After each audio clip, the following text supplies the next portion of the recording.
Pemirsa, seorang ibu hamil di Bekasi, Jawa Barat menjadi korban begal. Akibatnya selain kehilangan sepeda motor, korban terluka di sejumlah bagian tubuh.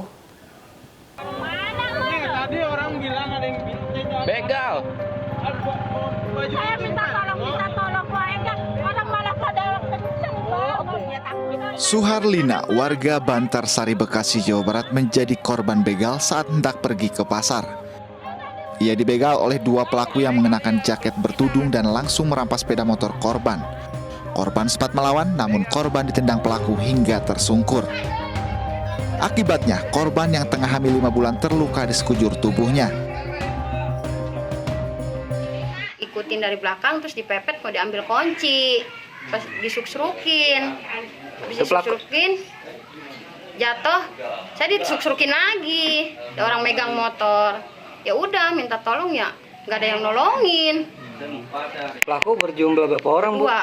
Berdua orang. Masih muda, cuma dia pakai cubluk sweater doang, nggak pakai masker. Kini polisi masih memburu para pelaku begal. Dari Bekasi, Jawa Barat, Didit Junaidi, iNews melaporkan. Keluarga korban meninggal dunia di kerangkeng Bupati Langkat nonaktif angkat bicara. Keluarga sempat melihat jenazah korban yang penuh luka lebam sebelum dimakamkan.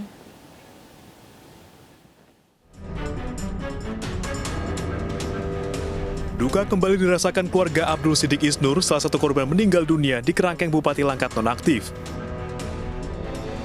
Pihak keluarga yang Sabtu kemarin turut menyaksikan pembongkaran makam angkat bicara. Mereka menilai ada kejanggalan pada jenazah Abdul saat sebelum dimakamkan. Keluarga melihat jenazah penuh luka lebam. ada luka-luka, ada Pak, memar gitu Pak. Jadi pengakuan dari pihak sana itu apa juga? Ya cuman saya bilangan, saya kata ponan saya itu dari sana tidak boleh dilihat dan tidak boleh disinggahkan ke rumah. Udah selesai lah istilahnya, udah dimandiin, udah bersih, udah dikapani. Harus langsung dikebumikan. Nah, Polisi pada Sabtu kemarin membongkar 2 makam penghuni kerangkeng Bupati Langkat nonaktif. Kedua makam tersebut berada di Kelurahan Sawit Seberang dan Desa Purwobinangun, Kabupaten Langkat, Sumatera Utara. Pembongkaran dilakukan untuk mendalami kasus dugaan penganiayaan yang dialami penghuni kerangkeng, sehingga membuat mereka meninggal dunia. Sejauh ini, polisi telah memeriksa lebih dari 65 saksi. Polisi juga menemukan barang bukti berupa selang yang diduga dipakai untuk menganiaya penghuni kerangkeng. Dari Langkat, Sumatera Utara, Erwin Syahputra Nasution, iNews melaporkan.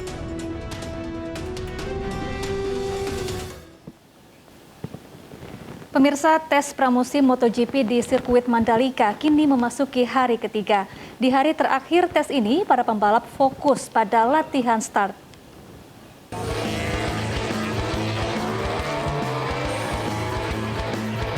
Tes pramusim MotoGP di sirkuit Mandalika, Lombok Tengah, Nusa Tenggara Barat hari ini memasuki hari ketiga. Para pembalap sudah mulai menjajal sirkuit sejak pukul 10 pagi tadi. Meski demikian, belum bisa dipastikan apakah 24 pembalap seluruhnya mengikuti tes. Alasannya, Andrea Dovizioso sempat terjatuh pada tes hari kedua kemarin sehingga motornya rusak berat. Seluruh pembalap dipastikan sehat dalam tes hari terakhir ini. Mereka akan fokus pada latihan start. Tapi mereka minta hari ini ditekankan untuk sesi latihan start. Jadi nanti mungkin kita akan atur jamnya, di mana kita akan berhentikan khusus untuk latihan startnya aja. Kenapa? Karena start ini juga salah satu bagian yang paling penting dari proses menuju kemenangan ya. Apakah mereka bisa start dengan traksi yang bagus,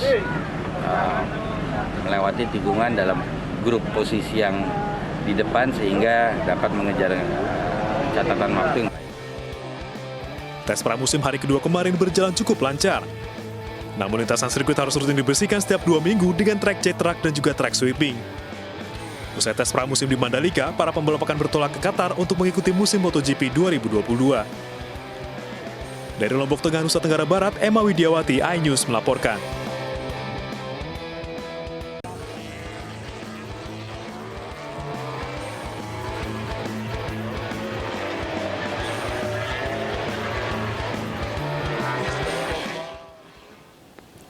Pemirsa, demikian rangkaian informasi dalam iNewsroom Weekend.